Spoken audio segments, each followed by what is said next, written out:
Did you know, as of 2023, around 85% of all gaming revenue comes from free-to-play games? You're listening to the Xbox Hub Podcast, the official podcast of TheXboxHub.com. For all the latest Xbox news, reviews, videos, and opinions, make sure you visit TheXboxHub.com. But for now, settle down, get comfy, and open your ears for some podcast delights. Hello and welcome to the Xbox Hub Official Podcast, episode 188. My name's Gareth Briley. I'm going to be your host, and on my virtual left is Mr. Richard Elf on the Shelf Dobson. And on my virtual right is Mr. Paul Ebenezer Scrooge Renshaw. And on my virtual And on my virtual opposite is Mr. Neil Bad Santa Watton. How are you doing, guys? It's Christmas coming up. It's here. You might be listening to this in the Christmas week, but it's in the holiday season. How are you all doing? Merry Christmas. I'm still in shock after the way that you've just labelled us all. I think that's outrageous. I didn't know I was going to do it until I did it. And Ebenezer Scrooge. We're getting the Christmas. Now we've all got our drinks here, so let's find out about what you've been doing last week, and what are you drinking? We've all got our Christmas drinks in front of us, hopefully. Let's start with Richard. Richard, what's your Christmas drink? What are you drinking? Today I am drinking an espresso martini out of a Pokemon espresso glass, because I don't have a martini glass. Oh, I like that. Maybe you can do a picture of that and send it to Neil to put with the notes. Neil shaking his head. No. Yes. Yeah. How's your week been, Richard? Pretty good. I turned 34, so had a nice birthday weekend. We went. Thank you. We went to Beamish up very north. My first time there. Laura loves it, so she wanted to take me there. I had a quite good time, actually, in fairness, and then we went out for a nice meal on my birthday, and it was just pretty nice weekend. Oh, good. Happy birthday, Richard. 34. Wow. What a youngster you are. Yeah. I don't feel it. Well, that's good. That's nice and Christmassy. Let's speak to Ebenezer Scrooge. How's your week been, Paul? It's been great. Yeah, I've been running through the streets looking for the last turkey in the shop and everything. You know, it's not easy back here in Victorian England. It's been long. I've been in Liverpool and Manchester this week, doing all of the IT as usual. And then we've actually broken up for work today. So I'm all in the full sort of holiday mode. So I'm quite looking forward to having a few days off and not thinking about computers. Have you got all your presents? I had all of my presents at the end of October, mate. Good. I don't mess about. Oh, okay. You shut down any orphanages? Yeah. every single one I've come across. Good. That's what I want to hear. Good. What are you drinking, Paul, first of all? I am drinking some of Asda's finest decaf coffee. Oh, nice. Good. Very good. And let's finally go to Neil. Neil, what are you drinking, first of all? I am drinking out of my SIS squeezy bottle, as Paul likes to call them. The same bottles that I stick on my bike when I go riding. It's the only thing I ever drink out of, really. They're quite disgusting. Occasionally I look at the top and it's covered in mould. Occasionally I wipe it away. Other times I just carry on drinking through it. I don't care. But in that bottle I have water, complemented with an SIS electrolyte tab, watermelon and lime flavour. Oh. Other electrolyte tabs are available. They are available, and they're in my little energy gels box. I've got lemon, I've got berry, I've got cola, I've got strawberry, this watermelon one, pineapple. Good. Yes, you're listening to the Xbox Hub Podcast, brought to you by SIS Energy Gel. I thought if they'd like to send me some energy gels, then I will take them. I thought you said SAS. I was going to go with SAS, because they all run on the SAS. For when Neil was in the SAS. I heard that water ball is anything but SAS. Yeah, Would you like to listen to the water ball? Here we go. Oh, Oh, that's But all I can say is in an Xbox Live party, when you're trying to concentrate on a racetrack, hearing that gulping down your ear hole, don't half put you off. It sounds almost X-rated. It does. Let's move on. This is going. Welcome to our world, listeners. Neil, how's your week been? What have you been doing? Yeah, it's been all right. Kind of trying to slow down work-wise. Not really doing that quite yet, but I will do from tomorrow. And I bought a Christmas tree, finally, about 3 days ago. So just before Christmas, buy a Christmas tree, put it up in the lounge, take it down within a couple of days of Christmas, and forget all about it again. Brilliant. Good. There we go. Brilliant. Well, that's the way it should be. And you call me screwed. Yes, that is your name. So we are going to do a special this time, because we're going to do the Game of the Year for the Xbox Hub. And these are all the opinions from all the review team and some on other teams. So everyone's put in their kind of like top 10 games of the year, but they're top 10 indie games of the year. We're going to do both those lists and then do another one as well, something special. And Neil, now, the good thing about this is it's quite exciting, like Christmas Day. Me, Paul, and Richard don't know what the results are for this. We're going to hear it for the first time, just like you. And Neil's got all the what's the word? All the answers in his palm. I have the results. The results. That's what I'm after. Info at his fingertips. Yes. Before we do that, though, let's just talk about the kind of year in general. I'm going to just ask a couple of questions to you. Do you think, I'm going to go through each person, has it been a good year for games? Richard, do you think it's been a good year? Too good. It's been too good a year for games. I'm fully on board with the theory that games developers should take a year off and let us play through our backlog, because this year has just been insane. What's been in particular highlight for you? Is it just been the games coming out? Yeah, I think the way that a lot of developers have fallen with their next installments in their main franchises. Off the top of my head, we've had new Zelda, new Final Fantasy, new Spider-Man, new Street Fighter, new Star Wars Jedi, everything like that. It's just been. It seems like every couple of weeks there's been one of a game that could be Game of the Year in a different year. And this year has been tough to pick a favourite, really. I think you got it from the list because all of us have got different things, which is quite interesting, which you said before. Paul, what about you? Been a good year for games, do you think? Yeah, it's been all right. Don't want to go overboard, but there's been some good games out. There's been some bad games out. It's been exciting, I think is the word. Oh, there you go. So yeah, I fully agree with everything Dobbo says. Brilliant. And a rare outbreak of unanimity in the Xbox Hub podcast team. Neil, what about you? Good year for games? Yeah, I'd say it's been a very good year for games. Whether it's been a good year for gaming community or as such, I don't really know.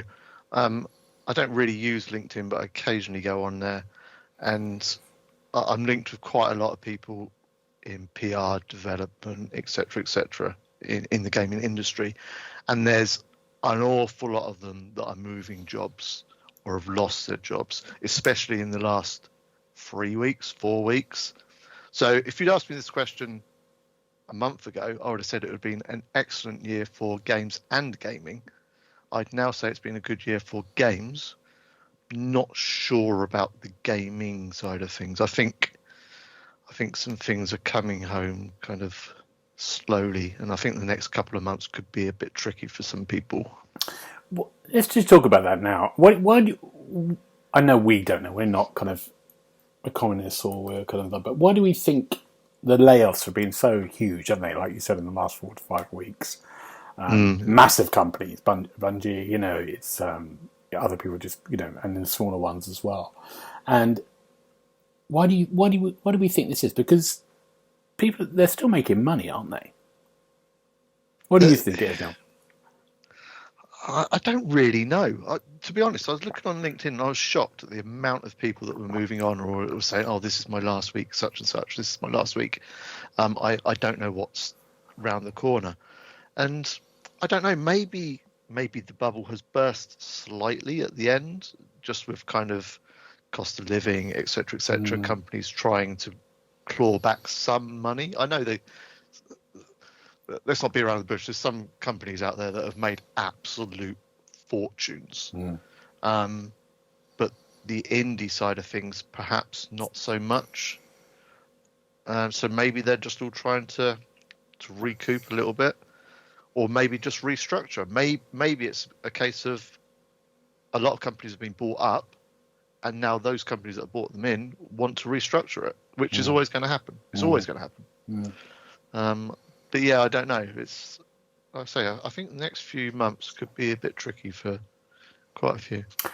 Well, I think it is also the big ones as well, because the big ones are taking gambles on things, haven't they? Like Ubisoft, don't know they've been in a slight trouble. You know, they've put so much money into Skull and Bones, for example, and I think £180 million is the estimate at the moment. You know, and they haven't released it yet, and it will be released. But Ubi's, I know there's the running jokes with Ubisoft games that get announced, then disappear for 5 years, and then you get a trailer and then disappear for another 5 years, etc. But the games they have released have been really good, like really good. Assassin's Creed Mirage, The Crew Motorsport, Avatar just recently. They've released some decent games. Yeah. So I don't really know if they can be lumped in there. I don't know why they're... But isn't it like, I'm going to open this up to the other two, but isn't it like if you've got a corporation, the bigger you get, the more people you employ, the bigger your building will be. This is what I'm thinking as well. Is it something like you employ more people?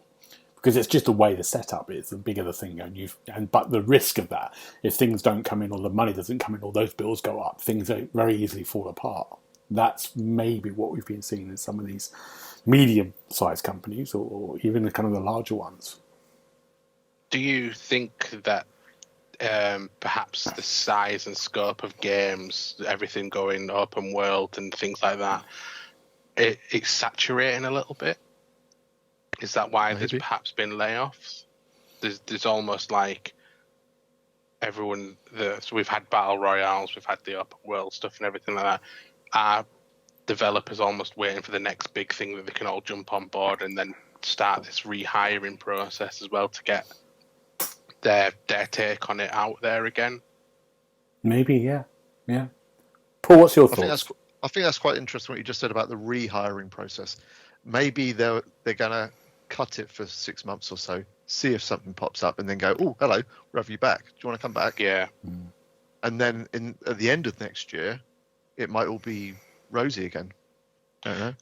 Yeah, because none of these companies seem to be struggling. You hear talks about the layoffs, but you don't necessarily hear that these companies are in debt and facing bankruptcy or anything like that. I thought Bungie were in trouble, weren't they? Yeah, Bungie had trouble, yeah. They had to perform a certain thing, otherwise Sony could take them over or something. Is that right? They had to do a certain amount of business almost, and that's perhaps why they're laying folk off, so they're a bit more profitable. But it just seems a bit short-sighted to me, because if you look at the way that games are written these days, it's very rare to see a game that goes out the door and then that's it. Right, we finished with that, let's do a new one. There's always new DLC, there's always new content. And to make this, you need developers.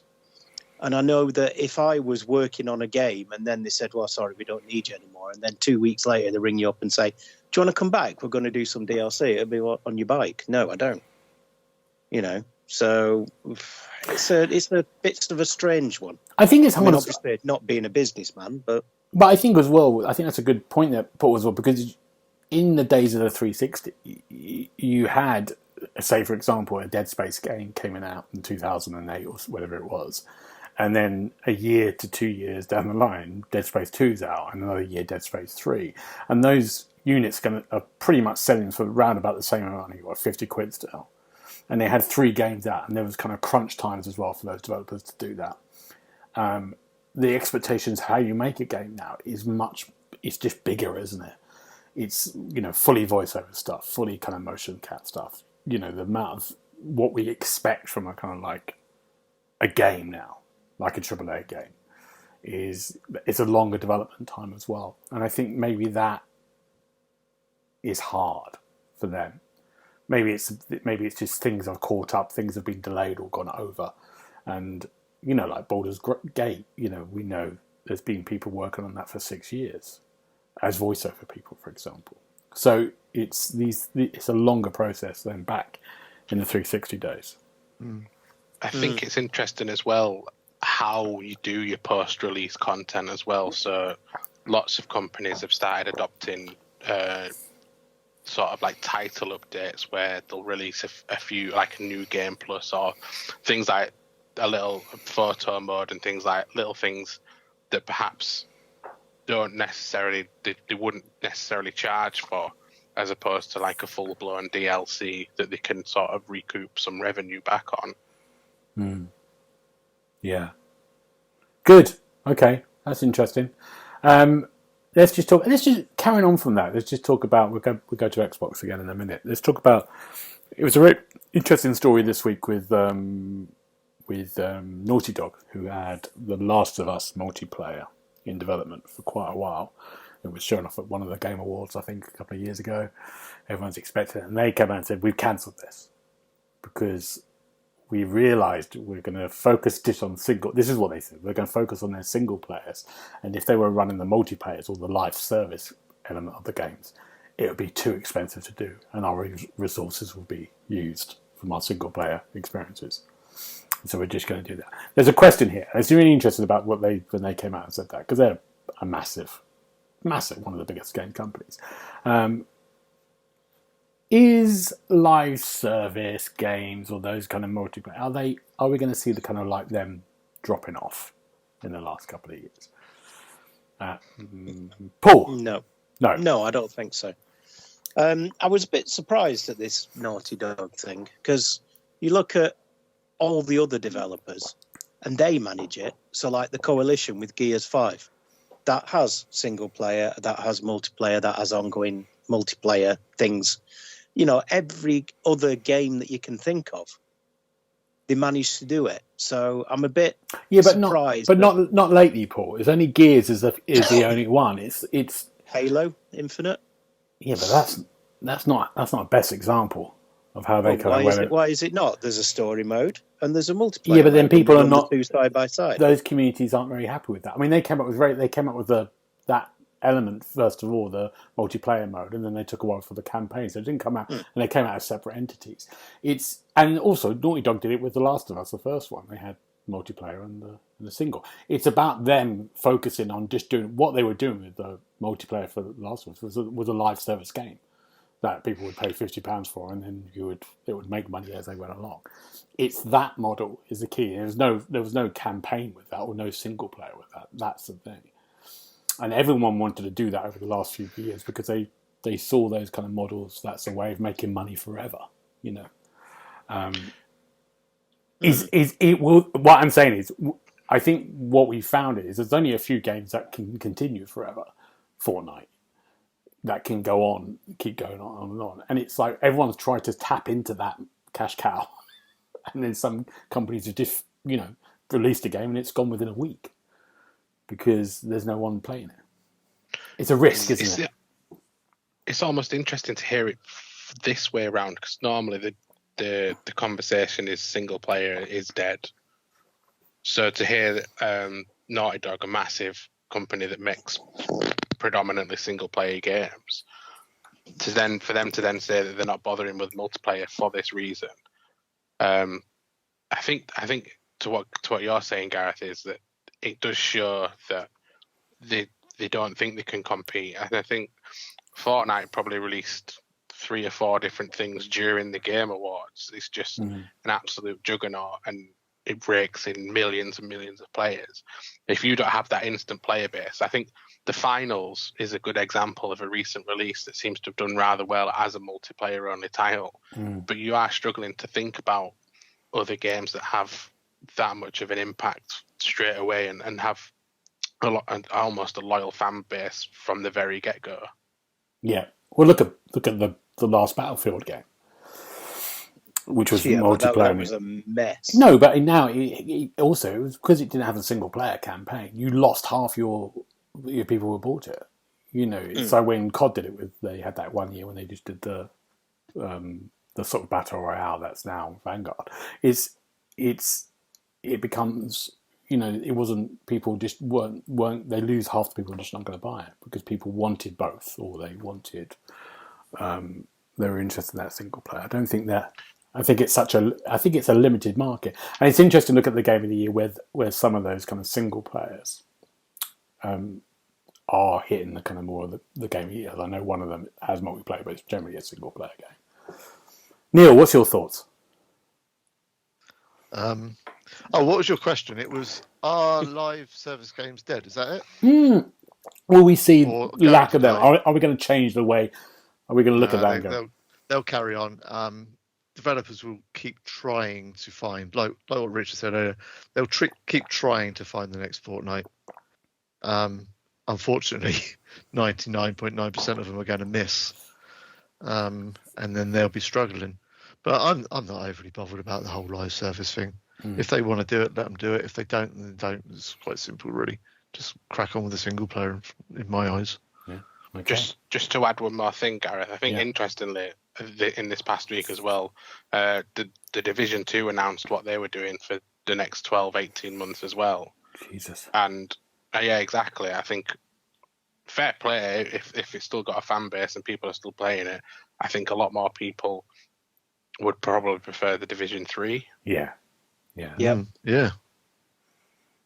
It's like Destiny, isn't it? I mean, I really liked Destiny when it first came out. I think I played maybe the first expansion.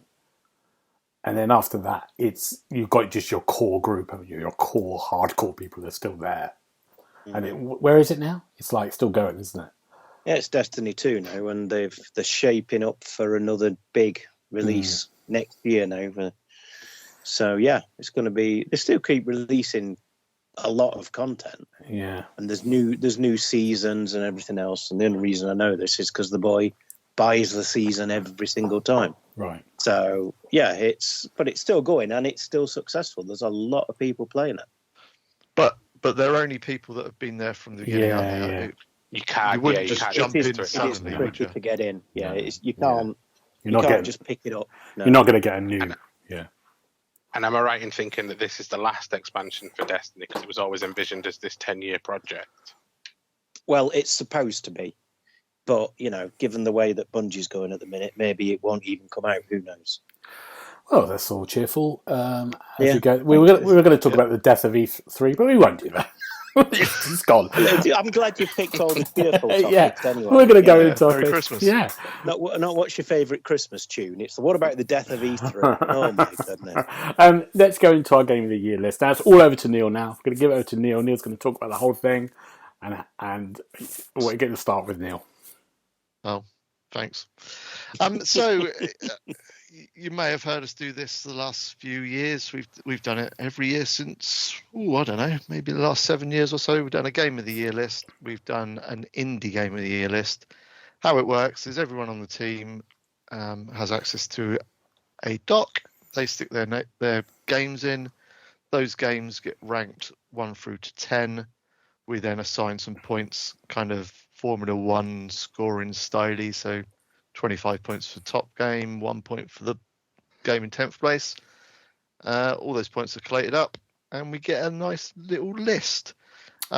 Like Richard said earlier, I think it was Richard, there have been a lot of games out this year that could have been a game of the year. And in any other year, you'd expect some other ones to be on the list as well. But we, as a team, we have had, let me just have a quick count. We've put in about 60 different games between us. And we've narrowed that down to the top 1, 2, 3, 4, 5, 6, 7, 8. Top 8 main games, and then done the same for the top 6 indie games. So before I crack on, I could ask you three even, what's your individual games of the year? Don't go into it too much. Just Gareth, what's yours? I'm not going to say now. I'm going to say when it comes down to it. No. Say it now. Oh, Jesus. What now? You really want to say now what it is? But, yeah. What was your first one? Alan Wake 2. I want to know. Okay, Richard? Remnant 2. Paul? I think I put Forza Motorsport, didn't I? Don't you put I can't. You put remember. Lies I've of P. since then. I remember this. Lies of. Hey, hang on a minute. Yes, Neil. My game of the year was Lies of P. Right, brilliant. Okay, Neil, can we chat about each one first of all on the list before we go? Don't just list we the will whole do. lot. Yeah, good. We'll start from number 8. Yes, lovely. We're going to do an 8. Why did we not do 10? Can I just check? Because you couldn't be asked. Neil didn't have time to write them all. Yeah, I didn't want to write them all down in an article. Because 9 through to about 16 or 17 was very, very close, and literally a point or two. So these 8 are kind of the clear favourites amongst the team. Okay, cool. Just wanted to check. Okay. In 8th, we've got Dead Island 2, which Richard reviewed back in April time, was it? I think it was about then, yeah. Yeah. And you gave it a 4.5 out of 5. I did. I played a little bit of it. I really enjoyed it. Pretty fair to stick that on the list, you think? Yeah, just a fun romp through LA, slaying zombies left, right, and centre. Do you know, I forgot about this game. I forgot this game come out. And I really want to. I was thinking about what games have I missed this year. And I thought, actually, I've got to give this a go. Have you played it, Paul? I haven't played it, no. No. Good. I've not played as much as I wanted to. I wanted to play more of it, but yeah, I really enjoyed it. What I did play. I think it's been reviewed well. People really had a good time with it, haven't they? I think it's. I just forgot about it. Yeah, that's good. Dead Island 2. I'm writing that down. I'm not really writing it down. Yeah, go on. Get on that one. So that was number 8. In 7th place was possibly the most anticipated game of the year, of the last 2 years, of the last 5 years. Another one that Richard reviewed. Another one he gave 4.5 out of 5 to. That would be Starfield. Paul, could you tell us more about Starfield? I can tell you about the first hour of it in great detail. You might notice that it doesn't appear on my list because I just haven't had time to play. Well, and also you got outed. Well, I think you should choose your words a little more carefully there, Gareth. Thank you. I played the first hour. I managed to take off and fly through space and go and talk to some people and join Constellation, and then I turned it off. And then there was some bloke who kept appearing on Discord, keep saying, get your reviews done. So I just never went back to it. It's a shame. It's still installed on the Xbox. I'd love to play more of it. It's just time is not my friend. Yeah. Have you, Richard, done more of it since you finished reviewing it? Have you got to... Yeah, I think I've played another 15, 20 hours of it. I still feel like I've barely scratched the surface of it. Because I was just having a lot of fun doing the faction quests. Like one of those storylines just really gripped me and took me along for a ride. And then I discovered the holiday resort, and then there was a spaceship floating up there where they wanted to come and land, but they needed a lot of resources. So I went off and bought that. So I know a lot of people said that a lot of the planets are barren and bare, but there's still a ton of unique stuff there to find if you're willing to explore. Yeah. Sorry, Neil, what were you going to say? No idea. Was it about Starfield? It might have been about Starfield. I played a bit of Starfield before release, probably, I don't know, maybe 8 hours or so. Release day came along. I then pretty much uninstalled it. Again, it's a time thing. I enjoyed it. It's not my type of game normally, but I did quite enjoy it. But yeah, I just haven't got the time to sit there and stick in all the hours. If I knew there was going to be a definite ending after 5, 10, 15 hours, then I think I may have carried on. Right. But knowing that that's not happening and I can just carry on going forevermore, something that I'm not prepared to do. I uninstalled it in the end. So, but I understand why it's on the list. Fully understand that. You played it though? Yeah, I think it's, again, I need to go back to it. I mean, I'm worried that I'm going to go back to it now. I think I've done maybe 15 hours of it, and I think I'm worried about going, what's going on? Where am I? What's this? And I had this as Skyrim review. When I went back to Skyrim after about 6 months, I was like, I'm standing in the field naked with an empty orb in my hand. What am I doing? I had no idea what to do next. So it's like, I think it's the same with this, but when I do play it, I'm kind of really into it. I think it's one of these games, because I think being 7 is probably I think that sums up where everyone is with it a little bit. I think in 2 to 3 years' time, this game is going to get better and better. Yeah, and people are going to have story, and I think it's a game for 5 to 6 years. It's going to get, it's one of those games that people just get more and more. It'd be patched more and more. There'd be other things coming into it, and it's huge. That's the thing. I think that's for all of us reviewing. It's quite hard, isn't it? We get distracted by other things. Shiny other things. Yeah, absolutely. Yeah. Good. Anyway, that's 7th. 6th place is a little game. I don't know if any of you three have played it actually, but it's Dredge from Team 17.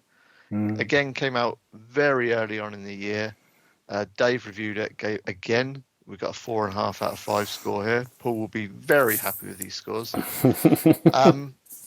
I played quite a lot of it on Steam just because I had it installed on the Steam Deck, went on holiday with it, and got absolutely addicted to it. It's a lovely little game just to load up, float around in your boat, do a bit of fishing, go and sell your catch, and head out again and see what else you can find. It's really nice little game for that. Any of you played it? No, I really want to, but I'm waiting for Game Pass. I'm hoping it will come on Game Pass next year. I have the disc. Enough. I know. I have the disc inserted into my Xbox, and it's installed. And I even bought the DLC because it said you could play at any point, but I've still not got around to it yet. There you go. But definitely will. Yeah. Yeah, it's a special little game. I got really addicted to it on holiday. Dredge. What's next? Number 5. Number 5 is Stray. Oh. It's only just released on Xbox this year. Went down really well when it released on, was it PlayStation and PC last year? Or was it just PlayStation? I can't remember. Now it's come to Xbox. Again, a 4.5 out of 5 review score. This time from Darren. He was begging me to let him review that game. I've played it. I really enjoyed it. It went on just about the right amount of time. I probably didn't want any more, but really, really liked that story. Yeah, I really love that world. I think it just looks brilliant. I think the idea you playing a cat, but it is the world, just wandering around this kind of like sci-fi world run by kind of robots and trying to work out what's happened. And it's I thought it was great. I played it on the PlayStation first of all. I thought it was a lovely game. Yeah, I played it on the PlayStation. I think it was the first game I played on PS5 actually. I think. Yeah. Have you played it, Paul? No. I've got to say, I'm not loving this list so far. You're loving the scores, but not the list, yeah? Yeah, the scores are awesome. But the list is just like, well, these are none of my games. You can all start off. All right. Richard, have you played it? I played it on the PlayStation, and I was disappointed with it, if I'm being honest. Yeah, I remember this. Yeah, you stick it to the man, Robbo. Why was that? What didn't you like? He hates cats. Cat prejudice aside, I remember reading about it years and years ago, and it was literally like a small paragraph about it, and I was already bought into this world, and I think it did that brilliantly. But I struggled with the traversing, and it was almost a bit Metroidvania in places, and it just wasn't for me. Right. Yeah. Fair enough. Fair enough. Yeah. Good. Okay. Number 4. This is definitely one for you, Richard. Again, it was one of your games that you reviewed. Again, you gave it a 4.5 out of 5. It's Star Wars Jedi Survivor. I know nothing about it.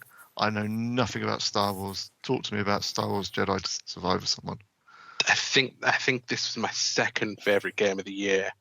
for reasons why my game of the year, for similar reasons, is that it just took what was brilliant about the first game and improved it in almost every aspect. The story was very good. I appreciated how it sort of had a logical conclusion, but then it went on for a few more hours, which I know would put people off. But I think the actual ending of the story was a lot better in that way. And yeah, I mean, if someone says to you, do you want a Souls-like, a Star Wars Souls-like, you're instantly, well, I imagine 3 of us in this podcast would be instantly invested in it. And this for me was the perfect Star Wars Souls-like. Yeah, I think I'm with Richard on this. I think it's quite high up on my list. It was an improvement on the first game. I think story wise, character wise, everything they felt confident with what they were doing this time, and it twisted things around. The gameplay was great. The kind of boss battles were really fun. Everything was fun about it. The planets were much more interesting to explore. Yeah, it's great. It's a really, really good game. We know we're getting a next one, the last one, the trilogy. The actors leaked it. So yeah, looking forward to that. When's that due out then? I'm guessing not next year. No, I think it'll be a few years. Yeah. Oh, okay. Fancy an actor leaking something. Yeah, unbelievable. You haven't played it, Paul? No. Right. You don't like Star Wars? I don't mind Star Wars, and I love a Souls-like. I just never got round to it. It's another one of those where if I'd had time, I'd have liked to have played it. But other things, other priorities. I'm just hoping that Lies of P and everything else is going to be in this top 3. But I'm not going to hold my breath.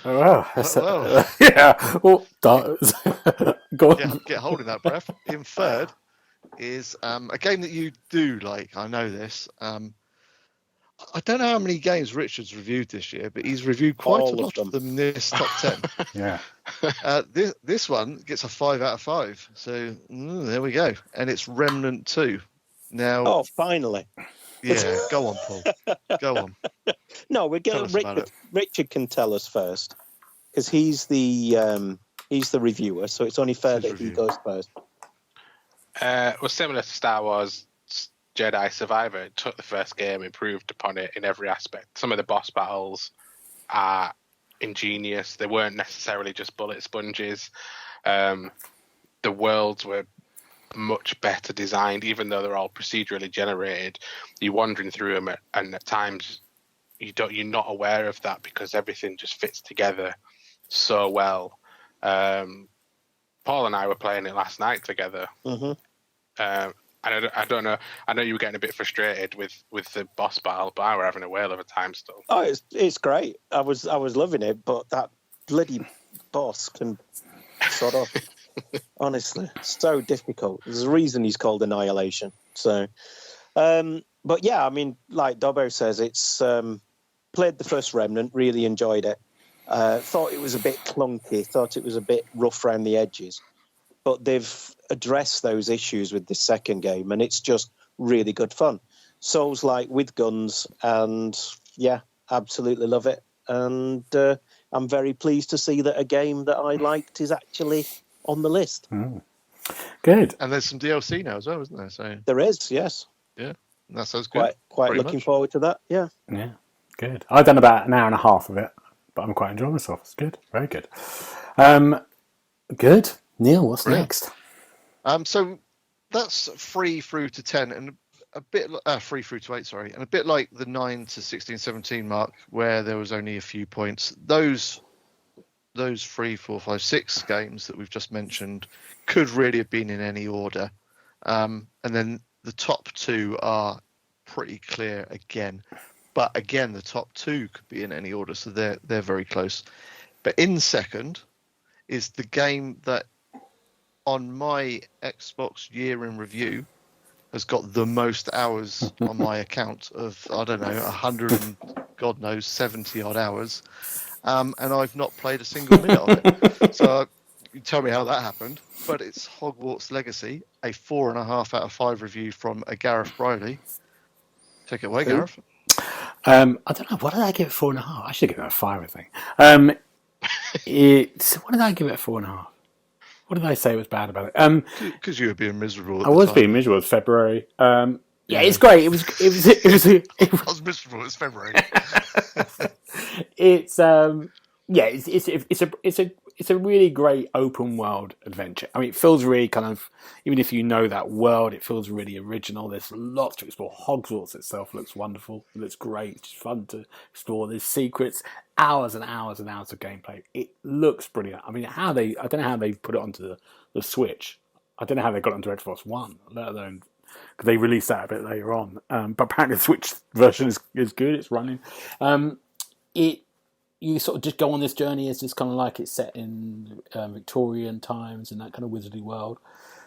It's just, if you're a sort of Harry Potter fan, you can have all your dreams come true and go into that kind of world and cast spells and level up and visit all the places you want to do and just go around this whole kind of like fully kind of like open world with life, with characters, subquests, everything else. Yeah, it's a great achievement. I've forgotten that came out at the start of the year. Yeah.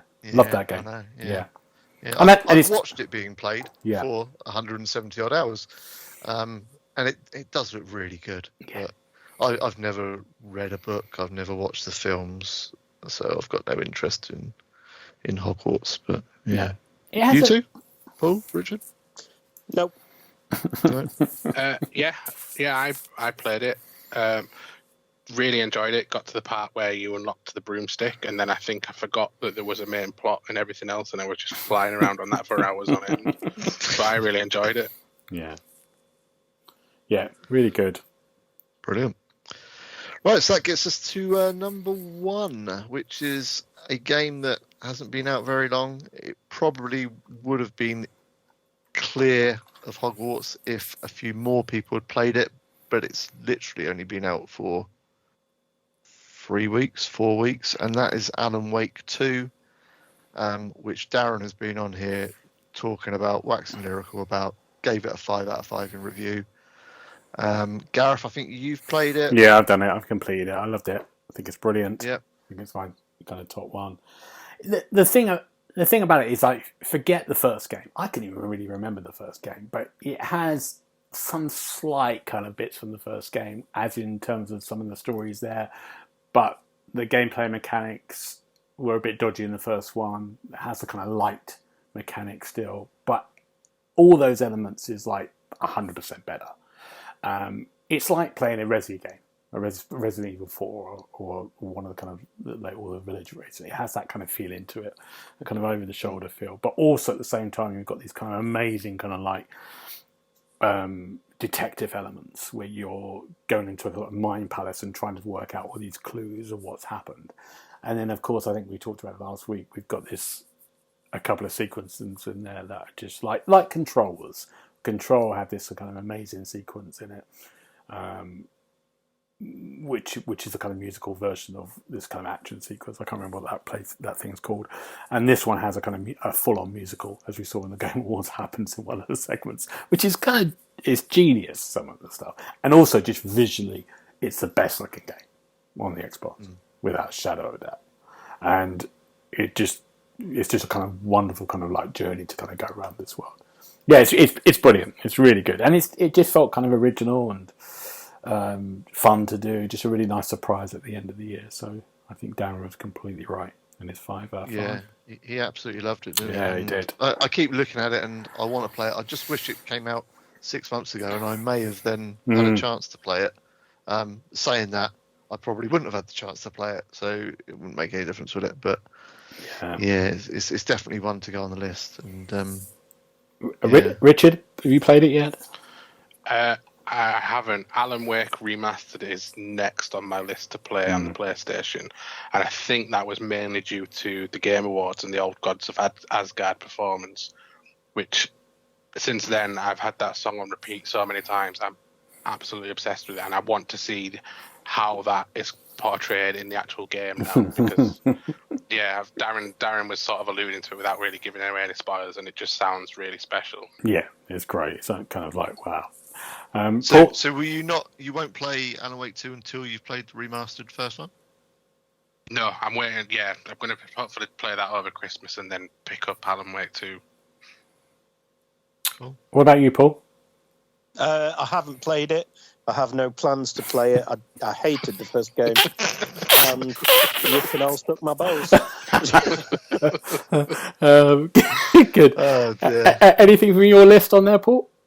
Bar humbug. Eh? Anything from your list? The only game from my entire 10 games that I wrote down on there was Remnant 2. Right. Okay. Well, there you go. It's one. Yeah. But it got a 5 out of 5. So. Well, that makes it all worthwhile. Yeah. Before we go on to the next list, I can't believe the Crew Motorfest didn't make it onto the list. What with the editor being there? Yeah. Well, I did have the Crew Motorfest as my game of the year. I had Stray in second place, so I'm quite happy to see that on the list. And then I had Teardown in third, which I think is a brilliant game. But yeah, the Crew Motorfest is dreadful. Let's say it. It's the best racer of the year. It's not though. Apart from Forza Motorsport and all the other ones, yeah, I agree with you. Come on, Gareth, we'll leave him to it. Yeah, we'll leave him to it on that one. Yeah. Let's just talk about maybe one game from that list each that we think we would have liked to have seen. Let's just do that for fun. Neil, is there one you said already? Haven't you? The Crew Motorfest, is that right? I would have had the Crew Motorfest on there. I think that is the best racer of the year, the best Ubisoft game for a couple of years. Is it better than Immortals? Ooh, I don't know. No. But yeah, I'd have that right up there. Paul, what about you? What would you put in there? It would be a toss-up between Lies of P and Forza Motorsport, which is, without a shadow of a doubt, the best racing game of the year.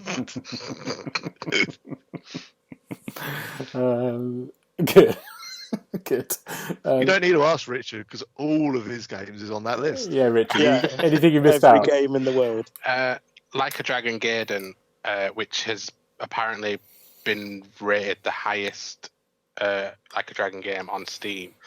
I think it's one of my favourite ones, and I put it quite high up in my list, but obviously I'm the only one that plays those games on the team, so I can understand why it wasn't on the list. I'm going to just do a big mention for, and this is the reason this is probably not here because it only released a couple of weeks ago, is probably Baldur's Gate 3.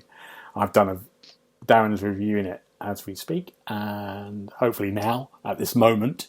Actually writing it. Yeah. Get your reviews done. Yeah. And I've done maybe 2 or 3 hours. It's great. It's really good. It's kind of very special. So that probably would be up there if it got released maybe 3 months earlier or something, and everyone had a chance to play it. But I good one for Christmas. But yeah, there you go. Thank you, Neil. What a list. Can I just say, there's one that I thought would be up on the list that I haven't played it yet. Again, it's another one that I want to play. But I expected Dead Space to be up there. Well, I had it on mine. It was on my list. Yeah, but it was hard. No, it was hardly on anyone else's, and it's quite low down. So I was surprised by that, to be honest. But that just goes to show how good the year has been for some other massive games. And all of those, except for Remnant 2, Remnant 2 and Alan Wake 2, both got 5 out of 5s from us. All the rest got 4.5s. So they're not bad, are they? No, not bad list. Not bad at all. Then can we do the indie list? Yeah, okay. Indie is even trickier because there are so many indie games that come out. You think there's a lot of AAA games and big titles that come out. We just have a look at the Xbox store on a daily basis, and there's another 6 that pop up. So that's even trickier. But I've got a list of 6, and in 6th is Vemba, which was a little cooking game. Was it like an Indian cooking game or something like that? Yeah, it's really good. James reviewed it for us. I'll give you the score. It was a 4.5 out of 5. I'm noticing a pattern here. Yeah, I don't know why. But again, I've not played it, but it does look really good. Any of you played it? I've played it and done it. It's a really good game. It's a story about kind of Indian family who lived in Canada from the 70s, and the kind of that family's sort of journey and what happens, and some horrific things happen. There's kind of like over 30 years, but it is like it's framed by these cooking. You have to do these kind of cooking games, like put together these recipes that are kind of mouth-watering, and it's really kind of great about that. Yeah, it's a really lovely one of those kind of lovely storytelling indie games that you have a slight tear in the eye, but has quite joyful at the end. Yeah, it's just brilliant. Not too long? No, not at all. I think it's a couple of hours, maybe 2 hours. Yeah. So perfect. Yeah. That's what we want. In fifth place is a game that I reviewed. There was no chance in hell I was giving this review code up. It was Marble It Up Ultra, which is like the sequel to Marble Blast Ultra from back in the Xbox Live Arcade days. Again, I gave it a 4.5 out of 5. We're getting very familiar here. But yeah, you just roll a marble round a load of mazes, and it's brilliant. I loved it. Whether I loved it as much as Marble Blast Ultra, I'm not sure, because I must have put hundreds of hours into that game. But yeah, as a little indie to come onto the store, I thought it was brilliant. Richard, you played it? Yeah, I enjoyed beating your high scores on it much. Yeah. But yeah, no, it's a lot of fun. Very simple, but well executed. Good. There we go. Brilliant. Number 4. Next one. Number 4 is Planet of Lana, which... Oh, it's a good game. Beautiful game. 4.5 out of 5 review score. Who gave it that? Did you give it that? That should have been 5. Yeah, I Could have been reviewed 5. this one.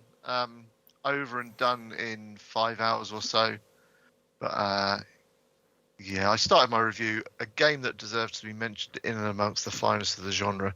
And yeah, it was a brilliant playthrough. I loved it. Yeah, it was one of those games that you can just sit down for an evening, maybe a couple of evenings, and just play it without worrying about stuff. You just get on with it, don't you? Yeah. And yeah, I thought it was a brilliant game. It looked amazing. Visual storytelling at its best. No words in there. It just tells the story in this kind of world. It's just great. And it's really interesting, because I played it, didn't I, at first, one of the what's it called, the conferences things. I think I did a demo of it maybe if you say so. A couple of years ago. Yeah. And they were sort of underplaying it, really. It was just me and this kind of game. And I remember playing it, at first 20 minutes of it and just going, oh, this is brilliant. They're like, yeah, I think it's coming out on Game Pass. They weren't. No one was really bigging it up while there was a queue around the corner for bloody something. And 5 hours. Something I've forgotten. Yeah, they can play the next day. Yeah, exactly. But yeah, that's good. Did it come to Game Pass? Is it? Yeah, it was on Game Pass. Yeah, it was on Game Pass. Yeah. You played on Game Pass. Yeah, absolutely. Everybody has to play that game. Yeah, it's really good. That's so good. Third place is Cocoon, which is another one that Darren has gone on about for a few weeks. He gave it a 5 out of 5 again. So I haven't played it. You've got to play it. All of you have got to play it. I said it on this podcast. I was talking about I played it on the I think about an hour before we started the podcast, and I go, it's amazing. It's absolutely amazing. It's a superb game. And it's on Game Pass, so you should do it. It's just like it's from the makers of one of the makers from Inside and Limbo, but it has that kind of really unique gameplay. Brilliant. I think Gemma started playing it actually, so I'll have to wait for her to finish it. I'm guessing there's not 2 save slots, but yeah, it does look very good. Richard, Paul, either of you? Nope. No, not that one. We've also got Dredge on that list. We've already talked about that. Yeah, get playing Dredge wherever you can play it. Pick it up and play it. And then we've got Jusant. Number 1. Which I gave a 4.5 out of 5 to. Which was a shock, a massive shock. I thought it was brilliant from the get-go, right through to the end. There are a couple of little bits kind of midway through where I thought it got a little bit too slow. If you've played it, it's the bits where you go inside. Instead of climbing up on the outside, you go inside stuff. But yeah, just a game in which tells you, well, it requests you to go up however you can. It looks amazing. Looks amazing, and it plays really, really well. So yeah. It's good. I Brilliant think it's brilliant. I've just got to. I think I'm near the end, and I stopped for a while. I think I got stuck on something, and then I thought I'll come back to that. But I really love it. Yeah, yeah. Like I say, there's a bit kind of maybe 2/3 of the way through where it just drops very slightly, like really slightly. But get through that, and the ending is amazing. It's brilliant. I think it's really interesting for Game Pass because Game Pass has had sort of like positives, and especially the latter part on the big AAAs like Starfield and Forza and Lies of P and thing, and then of course it had the Redfield and and those elements. But the indie stuff has been really amazing on Game Pass. Yeah, especially those kind of Cocoon, Planet of Lana, and this one as well. Have you two played that yet, Just Hunt? No. Richard? No. Good. It's really good to hear. There you go. Christmas Day, play it. Paul, you happy with that list? It means nothing to me. Oh, Vienna. I've not played any of the games on that list, so no. And again, my list of indies was completely ignored. So I'm not bitter. I'm just disappointed. What's your favourite indie, Paul, of the year? There's been so many, but I was very surprised to see that last case Benedict Fox didn't make it onto the list. It's not. It's a bit. That was brilliant. It's just not. It's a bit buggy, that one. And that's the only problem I have with it. It wasn't quite ready yet, especially when it got released. It was a bit. Didn't quite. There's lots of problems. Maybe it was the way you were playing it. Maybe, yeah. But it looked great. It looked wonderful. I love the art style. It's amazing. I really wanted, but no one else is going to play this. Burnhouse Lane, which I gave a 5. That's one of my indies, but no one's played that apart from me. I think it's a really great game. What about you, Richard? One you missed out from there? Similar, Salamander County Public Television. Loved it when I reviewed it, but I don't think anyone else has played it. It's basically like a series of mini games that you have no idea what's happening next, but they're all done with old school clip art pictures. And a lot of fun. Really funny game. Good. Well, that's a good list, Neil. Thank you. I would have wanted Back Firewall on there, maybe. Oh yeah, very good. Enjoyed that. That's good. And a recent release actually, which is a very strange one, but Train Valley 2 Community Edition. It's brilliant. It's amazing. It's a really good game. It's just like a railway management game, but I think it's about 16 quid, 12 quid, 16 quid. But the amount of content that's included in it is unbelievable. You'll be playing it for years. It's really, really good. Good. There you go. We won't go into what we're going to expect from 2024 this year because we do that for the podcast when we come back in the new year. But Neil, have you got a kind of like a few items you want to talk about the kind of maybe some of the worst games of the year? Yeah, I just thought it'd be quite nice just to kind of counter the best games of the year with some of the absolute dross that has appeared on the Xbox Store over the last 12 months. And we rarely give out a 0.5 out of 5 score. Rarely. I remember James did it with a horse racing game in 2016. Which, to be fair, I don't know how it got a 0.5 out of 5. It could have been a minus figure. That was terrible. But this year, we've had a couple of them. Dave has reviewed both, and he's given them 0.5 out of 5 to Abs Animals. Oh, yeah. Basically, it's a screensaver where you watch a cat. That is it. That's the game.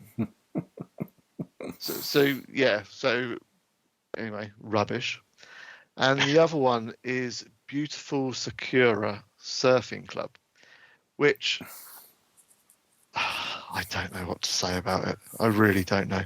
If ever a game was made by AI from start to finish, it's that. Visually, it looks like it's made by AI.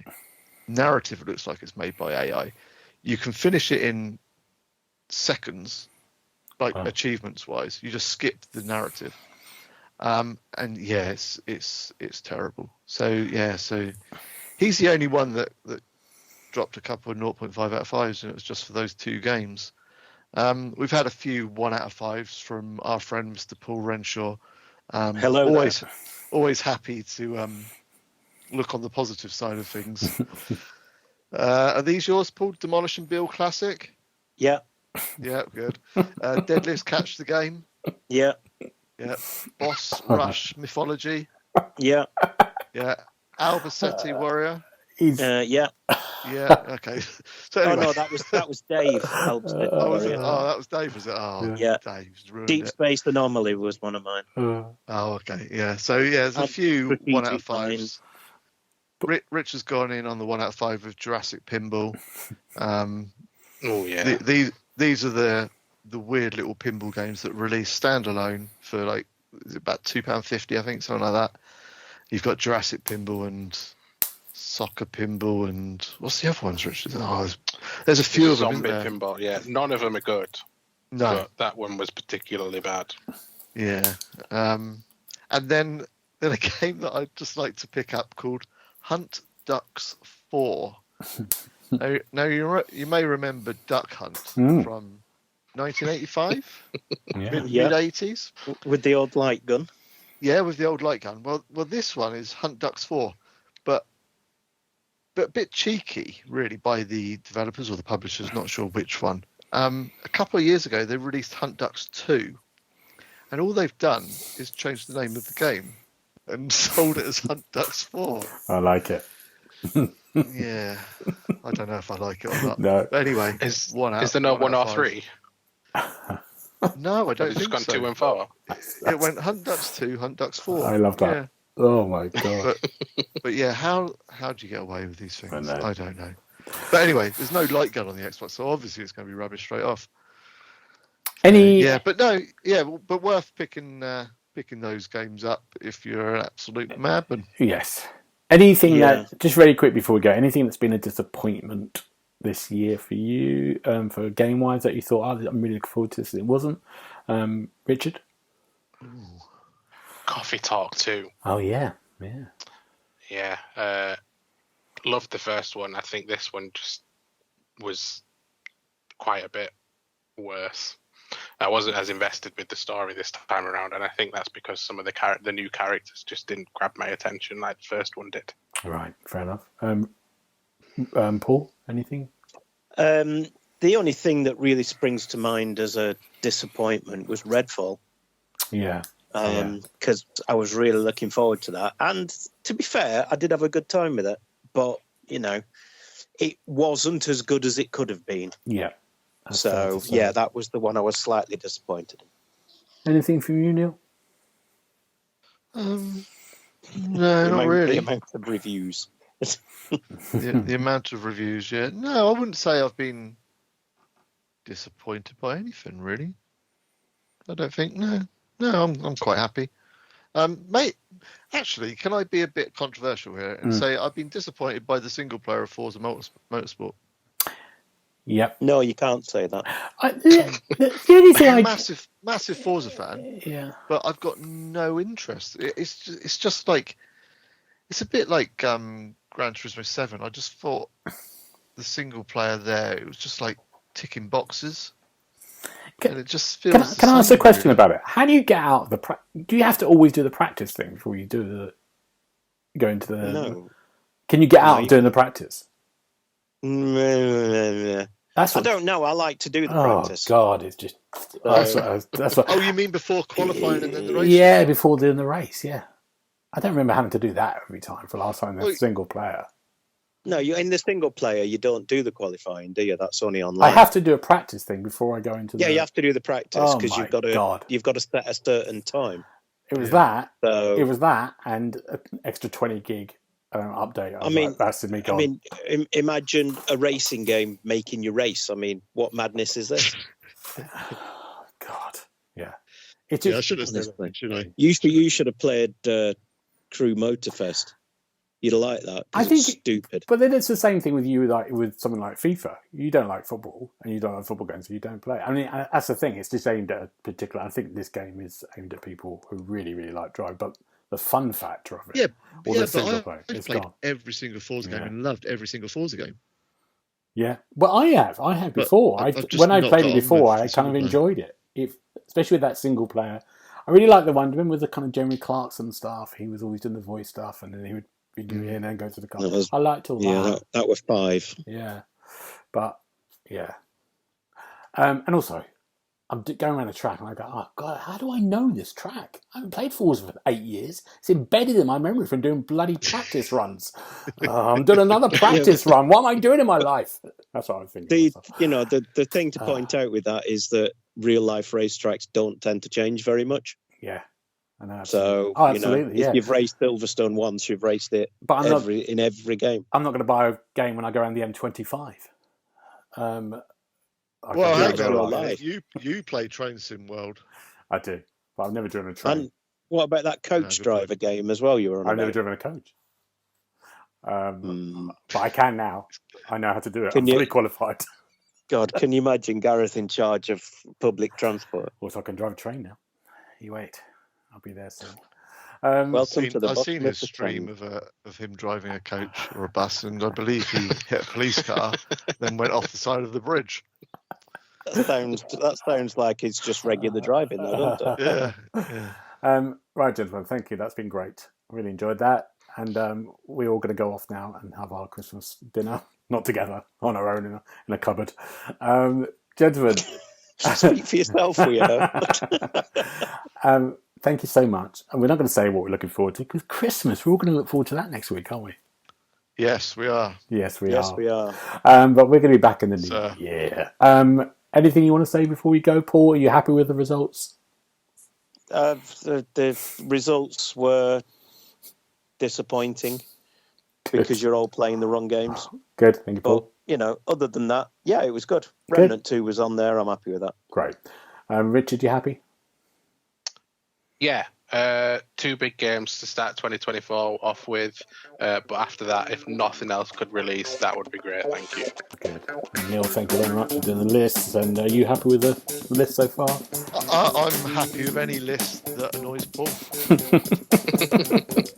It's almost like I'm being trolled, isn't it? A long troll. We're going to record the new proper one in a minute. Yeah, once I've gone away. And it'll be Liza P. Yeah. Motorsport, Armored Core. Persona 5 Tactica. Yeah. I mean, how did Armored Core not get on the list? That was brilliant. Because you're the only one who's played it. That's the problem. Well, why? Why am I the only one who's played it? Because we're all reviewing other stuff. Because you're all rubbish. That's why. We don't like Armored Cores. Yeah.